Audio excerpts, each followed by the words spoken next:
Salam alaikum. Maalaikum salam. Buenos dias. Good day. Peace. Peace and blessings be to all. I pray that Sambian Pungo blesses you guys. Pray you guys are doing great. I pray your families are doing well. Pray that your ancestors are guiding you in your path, in your day today. You know me, guys, making the donuts like always. Woke up this morning and had something that was kind of bothering me a little bit. Like I was thinking last night about because I received an email from someone that was explaining or telling me about the pushback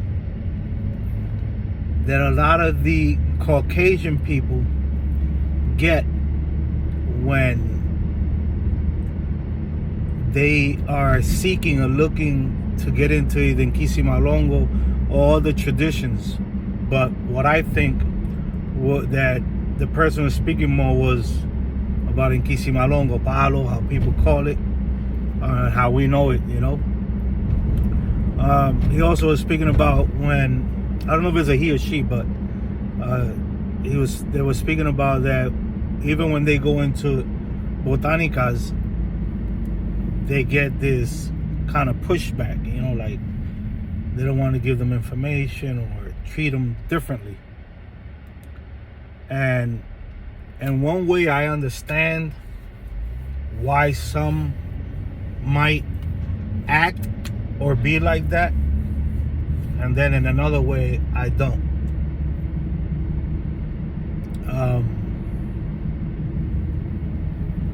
You know, we all have to understand that you can't believe that everyone that practices an African tradition, whether they're Latino, African American, African, or from another culture that's not Caucasian, you can't believe that all of them have African descendancy within their bloodline. So you can't believe that, you know. Not everyone that practices Nkisi Malongo or other African-based traditions that the root came from Africa, but it has its changes. Not all these people that practice have an African descendancy in their bloodline. This was one of the main reasons, if you read about Andres Petit, when he established his Rama, his lineage, there was a Rama that already existed, but he branched off of that Rama and he accepted the Caucasians in, and that brought him a lot of flack and a lot of problems. But at the same time, it also alleviated the problems that they were having between the Caucasian white people and the people of color, whether black, brown, or however you may call it, darker hue, brown like me, that I look white, but I have a hue. The difference is that I do have European in my blood. There is European in my bloodline. Portuguese, Spaniard, also. So you see, we can't sit here and judge people by their color.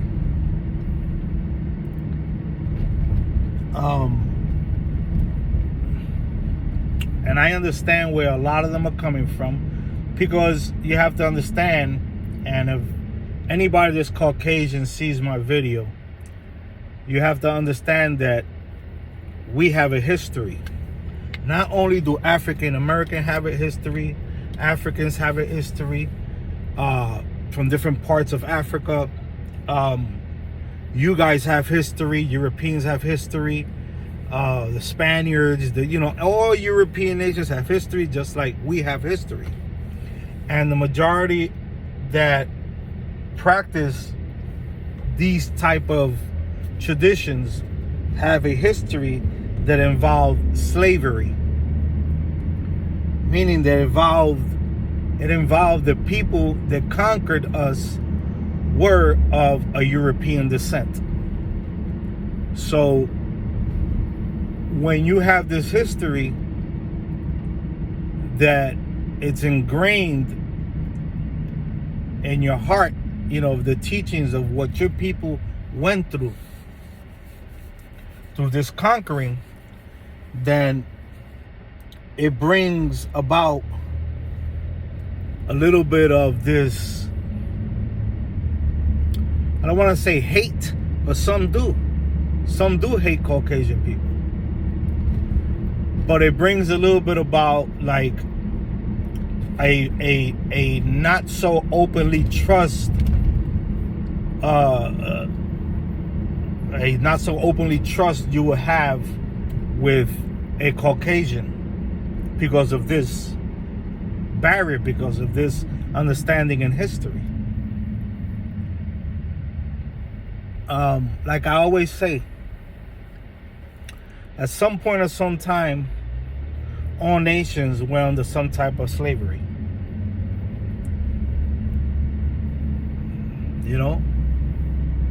There were Caucasians fighting Caucasians, killing Caucasians in history from different nations, but they were from Europe descent, right?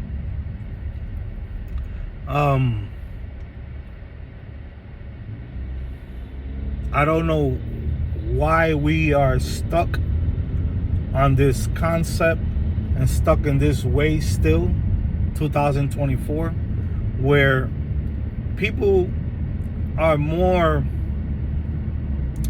there's a lot of intermingling, there's a lot of interracial marriages.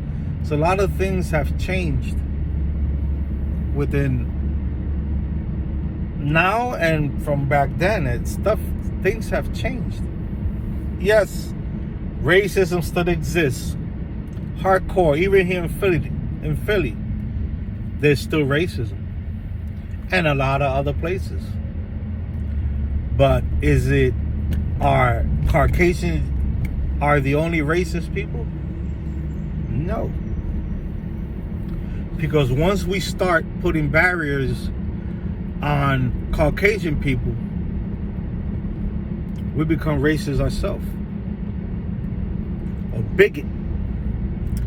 Now, the problem is, and it's not a problem, it's just an understanding. To me, to be racist is not a bad thing. Because if you're a person that loves your nation, your people, well, that's great. Ain't it the way it should be? Shouldn't you love your people and want the best for your people? Of course, who doesn't want that? You understand? So all of us have, in some way, in some type, a little racism in us. Whether we say we don't, we are lying to ourselves. We are lying to ourselves. We do. The problem is how profound and how you take it, and what does that do for you is the question. Being that way. And is everyone that is from another hue or another color, or you feel as though they were your conquerors, are all of them, or were all of them involved in your slavery? We understand that Well, I understand that for me, this is what I believe. You are what your father is, right? And I understand that a lot of Caucasian people have had a head start due to that slavery. And it makes it a little difficult for the more the lower people have to work a little more harder. You know, they have to work a little more harder to get what they want to be. But white people work as hard to get what they at, just like everybody else. Due to their ancestry, a lot of them have a head start because of their ancestors. And we're talking to people that are billionaires and multimillionaires. We're not talking about the regular layman Caucasian or the middle class Caucasian, because they killing themselves just like everybody else is. You know, and they educate themselves. They go to school, they go to college, they go to universities. You know, they pay for their school loans after they come out. You know, they got to work and pay for that. You know, so we can't blame people who study work to have what they want. And we can't look at them no different. But at the same time, I understand, because I have come into contact with a lot of Caucasian people. Doesn't matter what nation they come from. They could be Polish, they could be Irish, they could be Italian, they could be Greek, whatever. I have come in contact with a lot of Caucasian people that look at me down. They look at me less. So I understand also where a lot of us come from. Like, this is nothing new to us. We know this. But because I have encountered this many times, it doesn't mean that all Caucasian people are like this. Let me tell you something. I had a teacher from 3rd grade to 4th grade. His name is Mr. Shaughnessy. He used to live in Mount Vernon, New York. And I know he must watch me here now and then. He doesn't, accept what I practice or believe in it. I mean, he doesn't believe in it, but he respects it. I'm going to give you a short story real quick. Give me one quick second, please. Because you know I'm making the donuts.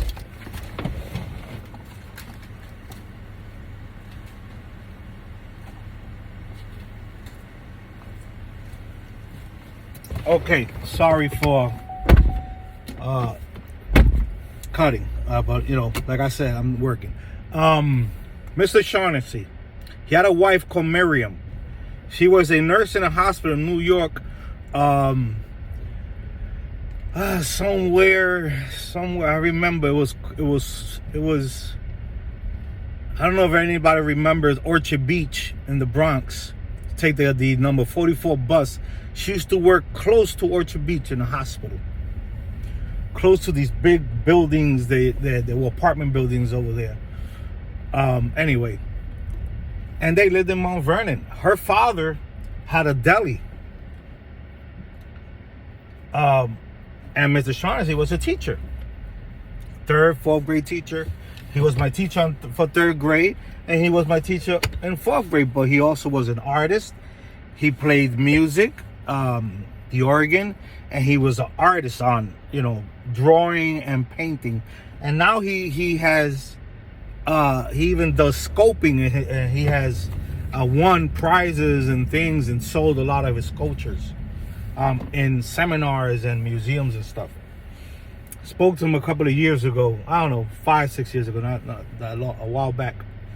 And long story short, guys, I was in Puerto Rico. We were sent to Puerto Rico after I was in 4th grade. I was sent to Puerto Rico, and about a year or two later, my grandmother tells me that she was going to send me to my aunt's house. And I was like, okay, Can't say no. No luggage, no money. Didn't know where I was going. She paid for the ticket, put me on an airplane, and back in them days, the stewardess will watch over you. I got to Newark, New Jersey. No phone, no money, all I knew I was in Newark, New Jersey. And it was wintertime. And I'm coming from a tropical island with a t-shirt, shirt pants, and some raggedy sneakers or whatever. I start panicking because nobody's there to pick me up. Hours and hours go by. The only person that came to my mind was Mr. Shaughnessy from the school was called PS 32 in the Bronx. You guys could look up the school, PS 32. There was a teacher there called Mr. Shaughnessy. I grabbed a phone from inside that place, that airport, and I dialed 0.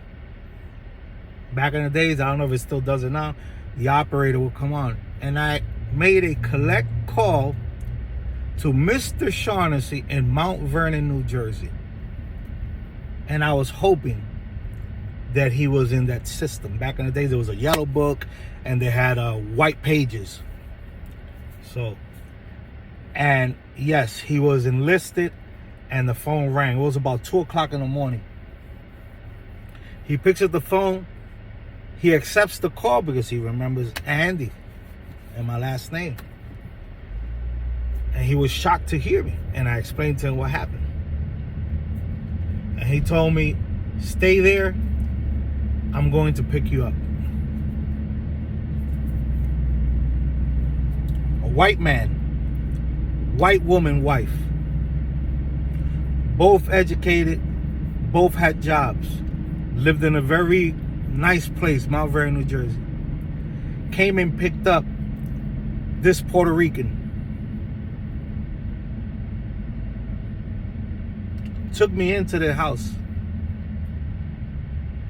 Fed me, clothed me, and gave me a place to stay until he investigated and found out where my aunt lives at. And my aunt lived in Queens, New York, close to Lefferts Boulevard and Rockaway and those areas. And I lived with them for almost a year. How can I judge and look at every single Caucasian in an evil way when a Caucasian from different mixes, because his nationality, he was mixed. He had a lot of different Scottish and Italian in his bloodline. Took me in and looked after me, him and his wife, or his wife and himself. So we gotta understand, guys, that not everybody is the same. Yes, racism still exists. It exists between our own self, our own people. And I understand that a lot of us are taught of this history of us being in slavery. But times have passed. Time goes by. Keep your history. Teach your history. There's no problem with it. But in these days that we living, we don't have no time to be being racist to one another and not getting along. There's no time for this. These are hard times, especially in these areas and other areas. We should welcome anyone that is accepted by the Nganga and teach them, know differently, and help them and guide them. And all what we're doing is enriching more of the tradition, spreading out more of the tradition, because that white lady or that white man or that Caucasian lady, Caucasian man that learns respects it, follows it, will teach another from his race and from other races, including Latinos, African American, and Caucasians of whatever nation they're from. You know? So, short video, guys. I know I went up. Just wanted to give you a story. I got a headache thinking about it because I know. But be safe, guys. And salam alaikum. Just think about it. Think. Be safe. Thumb up the video for the algorithm, guys. Just a talk for today. That's all. Didn't have much.